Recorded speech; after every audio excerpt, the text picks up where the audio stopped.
नमस्कार दोस्तों, विजेश बायोलॉजी में आपका स्वागत है।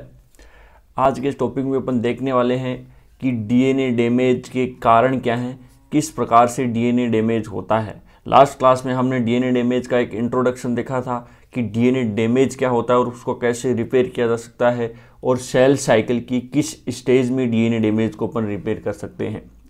तो देखिए, आज अपन देखेंगे कि डीएनए डैमेज के कारण क्या हैं, किन किन एजेंट्स की वजह से डीएनए डैमेज होता है और किस प्रकार डीएनए का डैमेज हो सकता है। तो सबसे पहला कारण हो सकता है डीएनए डैमेज का केमिकल एजेंट्स के बारे में। केमिकल एजेंट्स क्या होते हैं कि डीएनए के अंदर कोई चीज़ घुस गई और वो हो सकता है कि उसका ऑक्सीडेशन करा रही है, हो सकता है कि वो उसके अंदर इंटरकैलेट कर रही है, या फिर अदर टाइप से उसको इफेक्ट करके डीएनए को डैमेज कर सकती है, डीएनए की इंफॉर्मेशन को चेंज कर सकती है। और डीएनए की इंफॉर्मेशन चेंज होने का क्या मतलब हो गया कि डीएनए डैमेज हो गया। तो केमिकल एजेंट्स में पहला कारण क्या है, एल्केलाइटिक एजेंट्स। एल्केलाइटिक एजेंट्स क्या काम करते हैं, डीएनए के किसी नाइट्रोजन बेस के ऊपर मिथाइल ग्रुप ऐड कर देते हैं या फिर इथाइल ग्रुप ऐड कर देते हैं। अब इथाइल ग्रुप और या मिथाइल ग्रुप ऐड कर दिया तो इसका मतलब जो नाइट्रोजन बेस की एक बेसिक इन्फॉर्मेशन थी वो इन्फॉर्मेशन चेंज हो गई। अब नाइट्रोजन बेस की इन्फॉर्मेशन चेंज हो गई तो अब डीएनए का रेप्लिकेशन है वो इतना आसानी से पॉसिबल नहीं है। तो इसके एग्जाम्पल कौन कौन से एल्केलाइटिक एजेंट्स के, ethyl methyl sulphonate, mustard gas या एफ्लाटॉक्सिन, ये सारे जो एजेंट्स हैं वो एल्केलाइटिक एजेंट्स होते हैं और डीएनए को डैमेज करने का काम करते हैं। और ये किस प्रकार का म्यूटेशन करते हैं, दे कोज ट्रांजिशन टाइप ऑफ म्यूटेशन। आप जानते हो कि म्यूटेशन जो होते हैं वो नॉर्मली दो टाइप के होते हैं, एक तो होता है ट्रांजिशन टाइप ऑफ म्यूटेशन, एक होता है ट्रांसवर्जन। ट्रांजिशन का मतलब तो होता है कि प्यूरिन से प्यूरिन रिप्लेस हो रहा है, यानी म्यूटेशन के अंदर क्या हो रहा है कि प्यूरिन से प्यूरिन और पायरिमिडीन से पायरिमिडीन रिप्लेस हो रहा है। और ट्रांसवर्जन के अंदर क्या होता है कि प्यूरिन की जगह तो पायरिमिडीन आ गया और पायरिमिडीन की जगह हो सकता है कि प्यूरिन आ जाए, तो वो कौन सा म्यूटेशन कहलाता है, ट्रांसवर्जन। ट्रांजिशन का मतलब होता है सेम टू सेम रिप्लेस हो रहा है, यानी कि प्यूरिन के अंदर क्या आते हैं, एडिनिन और ग्वानिन। तो हो सकता है कि एडिनिन की जो ग्वानिन आ रहा है, ग्वानिन की जगह एडिनिन आ रहा है, तो वो कौन सा हो गया, ट्रांजिशन टाइप ऑफ म्यूटेशन। और ट्रांसवर्जन के अंदर प्यूरिन की जगह पायरिमिडीन आ जाएगा और पायरिमिडीन की जगह प्यूरिन आ जाएगा। तो ये दो टाइप के म्यूटेशन होते हैं। तो एल्केलाइटिक एजेंट्स जो है वो कौन सा म्यूटेशन कोज करते हैं, transition type of mutation cause करते हैं। एल्केलाइटिक एजेंट के बाद में अगर अपन देखें तो आते हैं डीएमिनेटिंग एजेंट। ये क्या काम करते हैं, ऑक्सीडेटिव डीएमिनेशन करते हैं। और ऑक्सीडेटिव डीएमिनेशन करने की वजह से जो एडिनिन बेस पेयर है वो क्या बन जाएगा, हाइपोजाइंथिन। जब अपन एडिनिन का ऑक्सीडेटिव डीएमिनेशन करते हैं तो उससे क्या बन जाता है, हाइपोजेंथिन बन जाता है। ग्वानिन का ऑक्सीडेटिव डीएमिनेशन करते हैं तो क्या बनता है, जेंथिन। ग्वानिन का ऑक्सीडेटिव डीएमिनेशन करेंगे तो जेंथिन बनेगा। साइटोसिन का ऑक्सीडेटिव डीएमिनेशन करेंगे तो यूरेसिल बनेगा।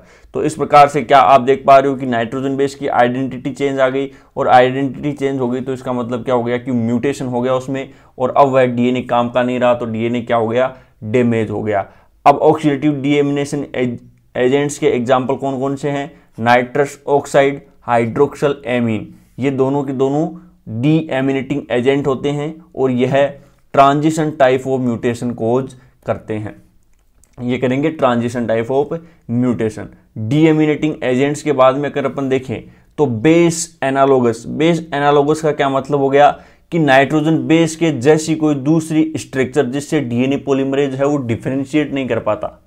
यानी कि बेस एनालोगस का क्या मतलब होता है कि नाइट्रोजन बेस की जैसे ही कोई दूसरा केमिकल एजेंट जिसको क्या करेगा, डीएनए पॉलीमरेज है वो डिफरेंशिएट नहीं कर पाएगा, और डिफरेंशिएट नहीं कर पाएगा तो उसको वो रेप्लिकेशन का हिस्सा बना लेगा, यानी कि डीएनए का हिस्सा बना लेगा। और फिर से उस डीएनए का रेप्लिकेशन होगा, तब पता चलेगा कि यहाँ पर तो बेस जैसी कोई चीज़ है ही नहीं, तो इसका मतलब रेप्लिकेशन आगे नहीं बढ़ पाएगा, और इसका आगे नहीं बढ़ पाएगा तो इसका मतलब हो गया कि डीएनए डैमेज हो गया। और डीएनए डैमेज हो गया तो ये क्या करते हैं, compete with normal nucleotide and get incorporated in DNA during DNA replication, यानी कि डीएनए के अंदर क्या हो जाते हैं, पार्टिसिपेट कर लेते हैं, उसके अंदर इनकॉर्पोरेट हो जाते हैं। जैसे कि थाइमिन के जैसा कौन सा है, 5 ब्रोमो यूरेसिल, यानी 5 मिथाइल यूरेसिल तो क्या कहलाता है, थाइमिन कहलाता है। लेकिन मिथाइल की जगह ब्रोमीन ऐड कर दिया तो हो सकता है उसको डीएनए पॉलीमरेज पहचान नहीं पा रहा और डीएनए रेप्लिकेशन के अंदर वो क्या हो जाएगा, हिस्सा हो जाएगा।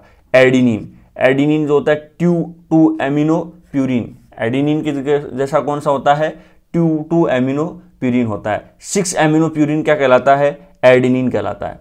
यानी कि 6 एमिनो प्यूरिन क्या कहलाता है, एडिनिन कहलाता है। लेकिन ये एमिनो ग्रुप 6 की जगह हटके कहाँ आ जाएगा, 2 नंबर कार्बन पर, और 2 नंबर कार्बन के ऊपर आ जाता है तो फिर ये एडिनिन के जैसा ही हो जाता है और डीएनए पॉलीमरेज इसको इनकॉर्पोरेट कर देता है। Frequent base pairing property will change, यानी कि बेस पेयरिंग की प्रॉपर्टी ये क्या कर देंगे, चेंज कर देंगे। और ये है कौन सा म्यूटेशन कोज करते हैं, transition type of mutation cause करते हैं।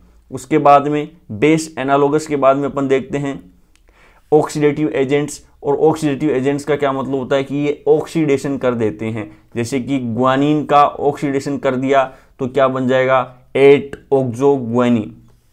इसी प्रकार से साइटोसिन का ऑक्सीडेशन कर दिया तो भी क्या बन सकता है, हो सकता है कि यूरेसिल बन जाए और हो सकता है कि अदर कंपाउंड बन जाए। उसी प्रकार से जब जेंथिन का ऑक्सीडेशन कर दिया जाता है तो फिर यूरिक एसिड बन जाता है, जो कि न्यूक्लियोटाइड जैसी कोई स्ट्रक्चर होती ही नहीं है। तो ये क्या काम कराएंगे, ऑक्सीडेशन कराएंगे। और इसके एग्जाम्पल क्या हैं, ozone, hydrogen peroxide, reactive oxygen species, ये सब के सब क्या हो, ऑक्सीडेटिव एजेंट्स के एग्जाम्पल हैं जो ट्रांसवर्जन टाइप ऑफ म्यूटेशन कोज करवाते हैं। ये ट्रांसवर्जन म्यूटेशन करवाएंगे। उसके बाद में आता है इंटरकैलेटिंग एजेंट्स। इंटरकैलेटिंग एजेंट्स क्या होते हैं कि यह डीएनए है, जैसे कि ये मान लो आपका डीएनए है सिंपल, अब इस डीएनए के अंदर पैक हो जाते हैं। साधारण डीएनए है और डीएनए हाइड्रोजन बॉन्ड से बंधा हुआ है, उसके बीच में नाइट्रोजन बेस है, उसकी प्रॉपर स्ट्रक्चर है। लेकिन कुछ इंटरकैलेटिंग एजेंट्स होते हैं उसके अंदर घुस जाएंगे, और अंदर घुस जाएंगे तो इसका मतलब डीएनए है वो टाइट हो जाएगा, और डीएनए टाइट हो जाएगा तो इसका मतलब क्या करेगा, सुपर कोइलिंग हो जाएगी उसमें। और ज़्यादा टाइट पैक हो रहा है तो उसका मतलब क्या हो जाएगा, पॉजिटिव सुपर कोइलिंग। तो ये डीएनए के अंदर पैक हो रहे हैं और डीएनए के अंदर पैक होने की वजह से इसको अपन क्या बोलते हैं, पॉजिटिव सुपर कोइलिंग। तो ये होता है इंटरकैलेटिंग एजेंट। इंसर्शन और डिलीशन टाइप ऑफ म्यूटेशन, यानी कि हो सकता है कि या तो कोई नाइट्रोजन बेस की जगह ये आ गए तो नाइट्रोजन बेस हट जाएगा, या फिर कोई दूसरा नाइट्रोजन बेस जैसा कोई स्ट्रक्चर बना लेगा। यानी कि या तो हो सकता है इंसर्शन या फिर हो सकता है डिलीशन टाइप ऑफ म्यूटेशन। और जब insertion and deletion type of mutation होता है तो पूरी की पूरी फ्रेम ही क्या हो जाती है, शिफ्ट हो जाती है। फ्रेम के शिफ्ट होने का मतलब क्या हो गया, जैसे कि मान लो मैं आपको एक एग्जांपल दे रहा हूं, ये न्यूक्लियोटाइड की सीक्वेंस है। आप जानते हो कि जेनेटिक कोडोन 3 के कोडोन होते हैं, तो ये ऐसी कोई न्यूक्लियोटाइड की सीक्वेंस जो है वो बनी हुई है। अब जैसे कि मान लो मैं इसके अंदर से एक न्यूक्लियोटाइड को हटा रहा हूं, यहां से इस न्यूक्लियोटाइड को मैंने हटा दिया, यानी कि ये 3 एमिनो एसिड 3 न्यूक्लियोटाइड की सीक्वेंस है। अब इसको मान लो मैंने हटा दिया, अब इसको एडिनिन को हटाते ही यहाँ से खिसक के यहाँ बजाएगा, ये यहाँ से खिसक के यहाँ तक पहुँच जाएगा, और ये यहाँ से खिसक के यहाँ तक पहुँच जाएगा। तो इसका मतलब क्या होगा कि एक न्यूक्लियोटाइड के डिलीट होने की वजह से पूरी की पूरी फ्रेम शिफ्ट हो गई। या फिर अगर उसके अंदर एक न्यूक्लियोटाइड एक्स्ट्रा आ जाता है तो भी क्या हो जाती है, पूरी पूरी फ्रेम शिफ्ट हो जाती है, जिससे पूरा का पूरा डीएनए है वो इफेक्ट हो जाता है। पूरा डीएनए कोई काम का नहीं बचेगा, पूरा डीएनए कोई काम का नहीं बचेगा, यानी कि प्रोटीन उससे बन रही है तो वो प्रोटीन भी किसी काम की नहीं रहेगी, क्योंकि पूरी की पूरी फ्रेम ही शिफ्ट हो गई है। और पूरी पूरी फ्रेम शिफ्ट हो गई है तो उसके अंदर प्रॉब्लम वाली बात है। अगर इंसर्शन और डिलीशन साथ हो जाते हैं, यानी कि एक जगह कोई चीज़ डिलीट हो जाती है और उसी जगह कोई दूसरी चीज़ नहीं आ जाती है, फिर तो सिर्फ और सिर्फ 3 न्यूक्लियोटाइड ही इफेक्ट होते हैं, तो उससे ज़्यादा इफेक्ट नहीं होता। लेकिन अकेला इंसर्शन और डिलीशन हो रहा है तो अकेले इंसर्शन और डिलीशन होने की वजह से ज़्यादा प्रॉब्लम आती है। तो इसका मतलब इंसर्शन और डिलीशन टाइप का म्यूटेशन जो होता है वो ज़्यादा प्रभावशाली होता है, यानी कि फ्रेम शिफ्ट म्यूटेशन जो है वो ज़्यादा प्रभावशाली होता है। अब इंटरकैलेटिंग एजेंट्स के क्या एग्जाम्पल हैं, बेंजोपायरीन हो गया, एक्रिडीन ऑरेंज हो गया, इथाइडियम ब्रोमाइड, पॉलीसाइक्लिक हाइड्रोकार्बन, ये सारे के सारे कौन से एग्जाम्पल हैं इंटरकैलेटिंग एजेंट का, जो पॉजिटिव सुपर कोइलिंग देते हैं। और पॉजिटिव सुपर कोइलिंग की वजह से कौन सा म्यूटेशन होता है, फ्रेम शिफ्ट म्यूटेशन होता है। ये सारे के सारे कौन से एग्जाम्पल थे, इंटरकैलेटिंग के एग्जाम्पल, सारे के सारे इंटरकैलेटिंग के एग्जाम्पल थे। और अब अपन पढ़ रहे थे केमिकल एजेंट, यानी कि सबसे पहले हमने किसकी शुरुआत की थी, डीएनए डैमेज का कौन सा कारण है, तो उसके अंदर पहला कारण हमने देखा कि केमिकल एजेंट की वजह से क्या हो रहा है, डीएनए का डैमेज हो रहा है, जैसे इसके अंदर केमिकल एजेंट। अब उसके अंदर कुछ फिजिकल एजेंट भी होते हैं। फिजिकल एजेंट का क्या मतलब हो गया कि जैसे यूवी रेज हो गया, अल्फा बीटा गामा रेज हो गया, आयोनाइजिंग रेज, नॉन आयोनाइजिंग, ये सारे के सारे किसके एग्जाम्पल होते हैं, फिजिकल एजेंट के एग्जाम्पल।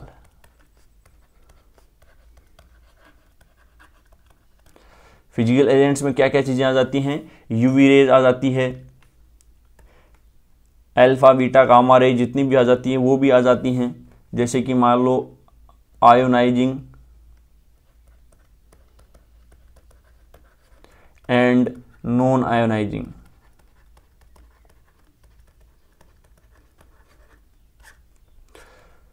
तो जो पराबैंगनी किरणें हैं, अल्ट्रावायलेट किरणें हैं, यूवी रेज हैं, वो भी फिजिकल एजेंट होती हैं और यूवी रेज की वजह से किसी भी टाइप का म्यूटेशन हो सकता है, या फिर अल्फा बीटा गामा रेज जो होती हैं वो हाई एनर्जी वाली रेज होती हैं और हाई एनर्जी वाली रेज की वजह से भी क्या हो सकता है, म्यूटेशन हो सकता है। अब फिजिकल एजेंट्स के बाद में अपन बात करेंगे जैसे बायोलॉजिकल एजेंट्स। कुछ जो होते हैं वो बायोलॉजिकल एजेंट्स भी होते हैं, और बायोलॉजिकल एजेंट्स के अंदर सबसे पॉपुलर एग्जांपल कौन सा है, ट्रांसपोजोन। ट्रांसपोजोन क्या होते हैं, कोई एक एक्स्ट्रा न्यूक्लियोटाइड की सीक्वेंस होती है जो डीएनए के अंदर जाके घुस जाती है, जिसकी वजह से ट्रांसपोजोन के अंदर पूरा का पूरा जो जीनोम है वही अफेक्ट हो जाता है। तो बायोलॉजिकल एजेंट्स का सबसे पॉपुलर एग्जांपल कौन सा है, ट्रांसपोजोन एजेंट्स।